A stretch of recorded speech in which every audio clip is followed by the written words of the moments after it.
It's not just the screen folded and turned on its side. The Pixel 9 Pro Fold is just 2mm thicker than the Pixel 9. Unfolded, the Pixel 9 Pro Fold is 5.1mm thick, which matches the iPad Pro 13 inches thickness and beats the Samsung Galaxy Z Fold 6 by 0.5mm.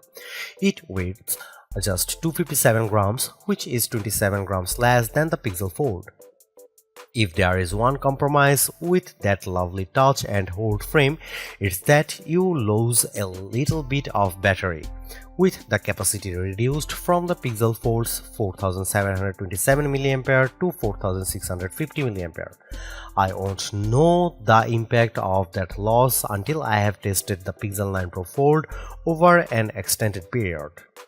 The buttons are all clean, brushed aluminum, and the power buttons also houses a fingerprint reader. The mobile phone now also supports unlocking with facial recognition. Face unlock was unavailable on the original Google Pixel Fold. Clearly, Google got the message. It's not just specs that win the game, it's eye-popping, delightful design. The Google Pixel 9 Pro Fold has that in spades. If the original Fold had a slightly plasticky look and feel, the new model favors premium materials, flat surfaces, and understand design cues. The clear and sharp look is a winning combination of recycled aluminum Corning Gorilla Glass Victus 2 and that multi-alloy steel hinge. It's not just the look of it. I could tell from the moment I unfolded the Pixel 9 Pro Fold that Google had completely re-engineered the hinge system. Folded, the two halves of the phone sit flat against each other with barely a gap between them. I could open the phone at almost any angle, and when I opened the phone completely, it snapped satisfyingly flat. If you are familiar with foldables like the Galaxy Z Fold 6, you might say that's nice.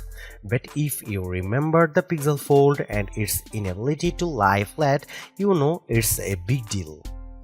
As for durability, the phone has an IPX8 rating, which means it can handle being dropped into a few feet of water for 30 minutes.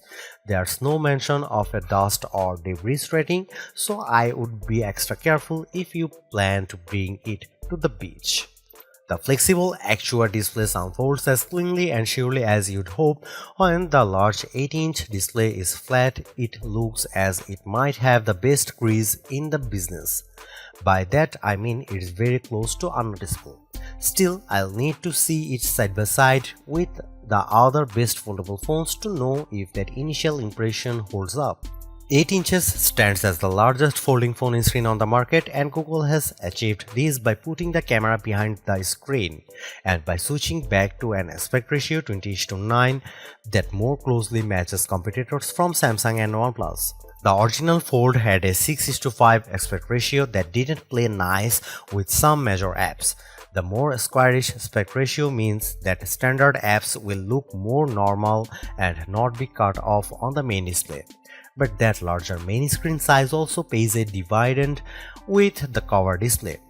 At 6.3 inches, it's full flagship size, and for as much as I like the Samsung Galaxy Z Fold 6, which also has a 6.3-inch screen but one that is taller and narrower, having the extra cover display with makes using the screen more pleasurable to use, and I expect it will make it easier to type. It also makes the Fold 9 Pro look almost indistinguishable from regular smartphone.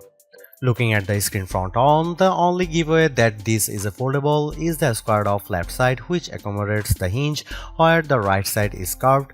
It's a bit of interesting asymmetry. I also noticed that the bezel around the Pixel Fold 9 Pro's cover screen is slightly thicker than the Pixel 9, but without making the screen size any smaller. In my brief hands-on session with the phone, I only spent a little time exploring each core feature, but I did hold on to and play with the device for over an hour, and I didn't want to put it down. If there is a downside to the Pixel 9 Pro Fold's new look, it's the new camera array. I have never loved the Google Pixel Fold's metallic camera band, but I like the new Pixel 9 Pro Fold brushed metal camera array boxless. The curved rectangle is too big and lacks the elegance of the rest of the device, although this is a minor niggle. The name of this phone might seem long and less than memorable, but I think it's accurate. This is a folding premium or pro phone. Instead of standing apart from all the Pixel 9 phones, the Google Pixel 9 Pro Fold fits in well with the rest of the lineup. Overall, this is a redo done right job. The Google Pixel 9 Pro Fold looks like a regular smartphone when closed and opens into a mini tablet. The screens are sharp and bright and appear responsive. The cameras are decent if not groundbreaking, but as an overall dual-purpose package with a lot of baked-in AI, the Pixel 9 Pro Fold will, even at $1,799 US, probably appeal to a lot of would-be foldable phone buyers who should keep an eye out for trade-ins and other deals that will lower the price barrier to entry. I would not be surprised if it ends up near the top of our best foldables list.